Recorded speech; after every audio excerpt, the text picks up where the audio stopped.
اور امریکہ کے ایران پر حملے دارقین نیوکلیئر پلانٹ نشانہ بنایا۔ امریکی سینٹکام کا کہنا ہے فوجیوں کو ہلاک کرنے والی فورسز کو بھی نشانہ بنایا۔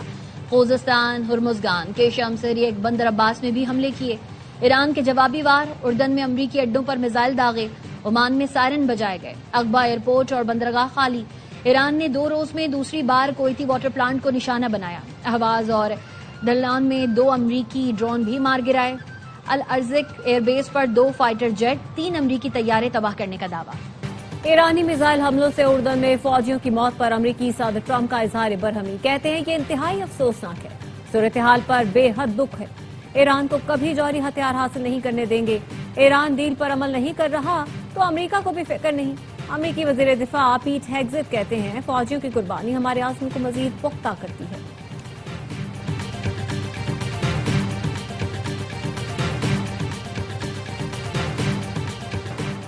ایران کی جوابی کارروائی، اردن میں الزرق ایئر بیس کو میزائل اور ڈرون سے نشانہ بنایا۔ حملے میں بیس پر 2 فائٹر جیٹس اور 3 امریکی طیارے تباہ کیے۔ Fighter jet shelters, parking ramp کو بھی نشانہ بنایا گیا۔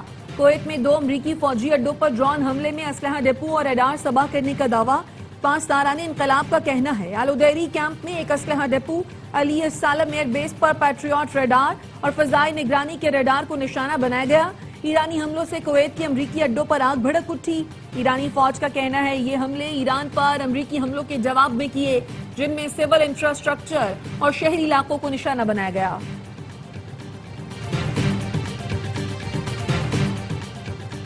سعودی عرب کی کویت، بحرین اور اردن پر ایرانی حملوں کی مذمت۔ سعودی وزارت خارجہ نے کہا ایران کے جارحانہ اقدامات بین الاقوامی قوانین کی خلاف ورزی ہے۔ بجلی گھروں، واٹر پلانٹس، اہم شہری تنصیبات پر حملے مسترد کرتے ہیں۔ امن و استحکام برقرار رکھنے کے لیے ہر قسم کی فوجی کارروائیاں روکی جائیں۔ خلیجی ملکوں اور یورپی یونین نے ایرانی حملوں کی مذمت کرتے ہوئے کہا آبنائے ہرمز کو بغیر کسی شرط یا فیس کے کھلا رکھا جائے۔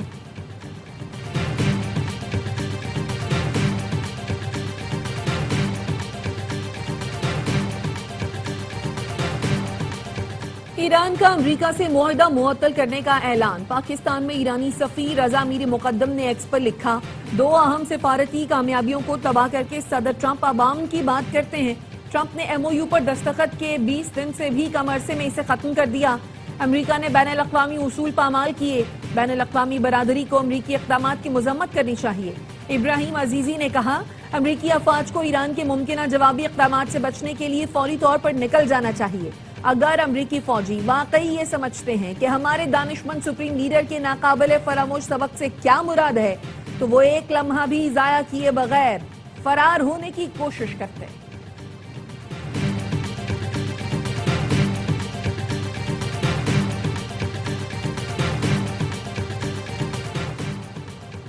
ایرانی وزیر خارجہ عباس عراقچی کا عراقی ہم منصب فواد حسین سے ٹیلی فون پر رابطہ، کہا چند افراد کے بیانات سے دونوں ملکوں کے تعلقات متاثر نہیں ہونے چاہیے۔ بات چیت میں امریکہ کی جانب سے مفاہمتی یادداشت کی خلاف ورزیوں سمیت دیگر امور پر تبادلہ خیال کیا گیا۔ دونوں رہنماؤں نے خطے میں امن و استحکام کے لیے مشاورت جاری رکھنے پر زور دیا۔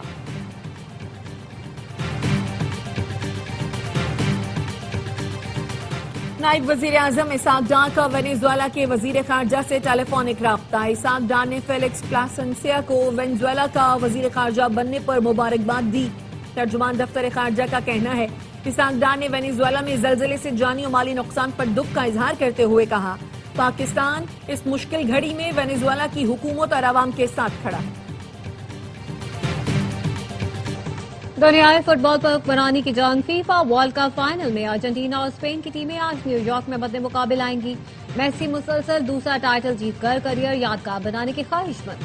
اسپینش ٹیم 16 سال بعد پھر سے ورلڈ کپ ٹرافی اٹھانا چاہتی ہے۔ فائنل کے دوران نامور گلوکار بھی جلوہ گر ہوں گے۔ فاتح ٹیم ٹرافی کے ساتھ $50 ملین، تقریباً 14 ارب پاکستانی روپے کی انعامی رقم ساتھ لے کر جائے گی۔ سنسنی خیز فائنل پاکستانی وقت کے مطابق رات 12 بجے شروع ہوگا۔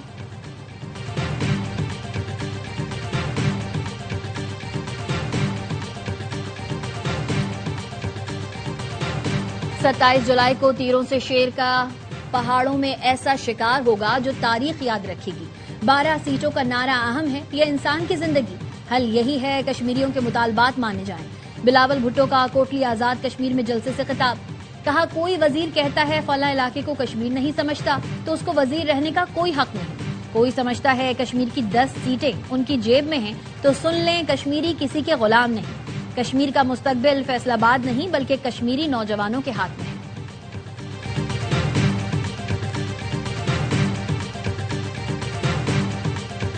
دنیا بھر کے کشمیریوں کے دل پاکستان کے ساتھ دھڑکتے ہیں، ہجرت کرنے والے بھی اتنے ہی کشمیری ہیں جتنے آپ ہیں، کسی کو یہ حق نہیں کہ وہ ہجرت کرنے والوں کی سیٹیں ختم کرنے کا مطالبہ کرے، سیٹیں ختم کرنے کی نہیں، پاکستان سے کشمیر کا رشتہ کمزور کرنے کی سازش تھی، جلاؤ گھراؤ اور تشدد کی سازش کو ناکام بنائیں گے۔ وزیر اطلاعات عطا طارق کا تقریب سے خطاب، کہا منفی ہتھ کنڈے استعمال کرنے والوں کی سیاست دفن ہو چکی۔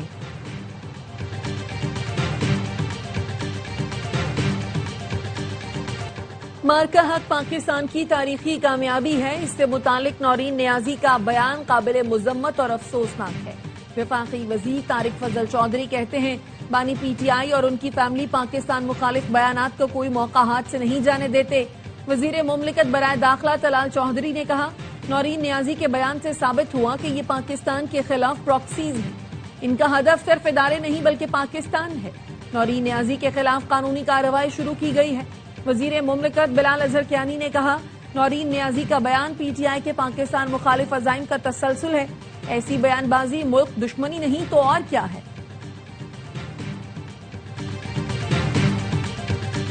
بھارتی گودی میڈیا نے نورین نیازی کے متنازع بیان کو پاکستان کے خلاف پروپیگنڈے کا ہتھیار بنا لیا۔ گودی میڈیا نورین نیازی کے مارکہ حق سے متعلق بیان کو خبروں کی زینت بنا رہا ہے۔ بانی پی ٹی آئی کی بہن نے انٹرویو میں مارکہ حق پر افواج پاکستان کو بیجا تنقید کا نشانہ بنایا تھا۔ متنازع بیان پر این سی سی آئی اے نے نورین نیازی کو کل اسلام آباد طلب کر لیا۔ نوٹس میں کہا گیا نورین نیازی نے سوشل میڈیا پر جھوٹی، توہین آمیز اور اشتعال انگیز باتیں کی جس کا مقصد ریاستی اداروں کو بدنام کرنا تھا۔ نورین نیازی نے الزام لگایا ہے مارکہ حق افواج پاکستان اور مودی کا گٹھ جوڑ تھا، مودی چاہتا تو 2 منٹ میں پاکستان کو فکس کر دیتا۔ بھارت نے اسرائیل کے کہنے پر پاکستان پر حملہ نہیں کیا۔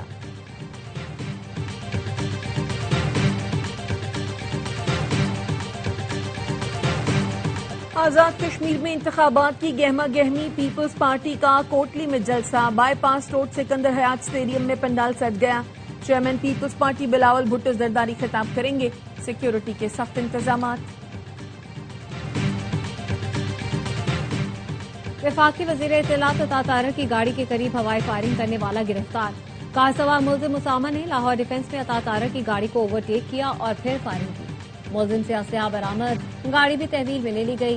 ARY نیوز سے گفتگو میں وفاقی وزیر عطا طارق کا کہنا تھا گاڑی نے بائیں جانب سے کراس کیا اور 5 ہوائی فائر کیے، یہ کوئی شرپسندی کا واقعہ نہیں، تفریحی مشغلہ تھا۔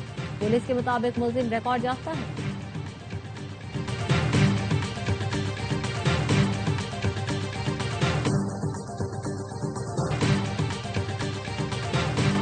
نائب وزیر اعظم اسحاق ڈار سے نیشنل پارٹی کے صدر ڈاکٹر عبد المالک بلوچ کی ملاقات۔ اسحاق ڈار نے کہا وفاقی حکومت بلوچستان کے عوام کو درپیش مسائل کے حل اور ترقی کے لیے پرعزم ہے۔ بلوچستان کے عوام کی جائز معاشی ترقی اور خوشحالی آئین کے دائرے میں یقینی بنائی جائے گی۔ عبد المالک بلوچ نے کہا بلوچستان کے باغیوں کو عوام کی حمایت یا کوئی اخلاقی جواز حاصل نہیں ہے۔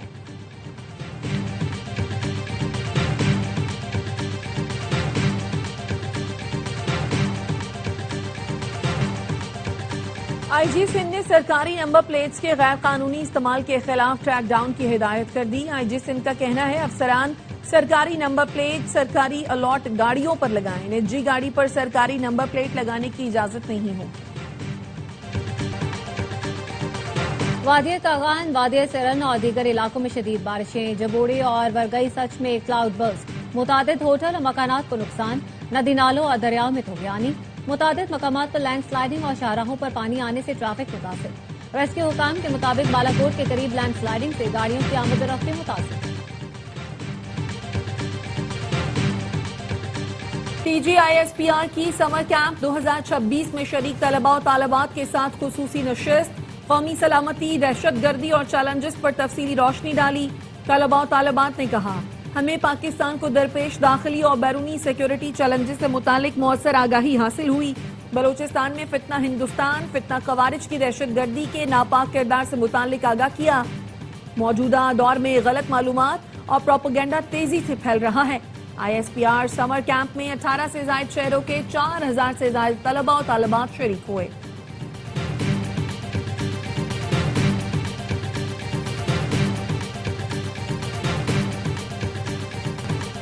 شیخوپورہ تھیٹر میں اسٹیج اداکارہ پر تشدد کرنے والا ملزم گرفتار۔ وزیر اطلاعات پنجاب عظمہ بخاری نے بتایا ملزم راجہ زین کے خلاف قانون کے مطابق کارروائی کی جائے گی۔ تھیٹر میں سیکورٹی اور تحفظ فراہم کرنا مالکان کی ذمہ داری ہے۔ کسی کو بھی خواتین سے بدسلوکی اور تضحیک کی اجازت نہیں دی جائے گی۔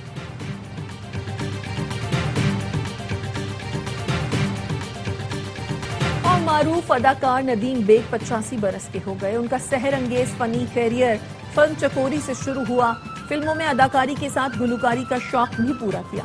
ندیم اور شبنم کی خوبصورت جوڑی نے فلمی دنیا کو کئی سپر ہٹ فلمیں دیں۔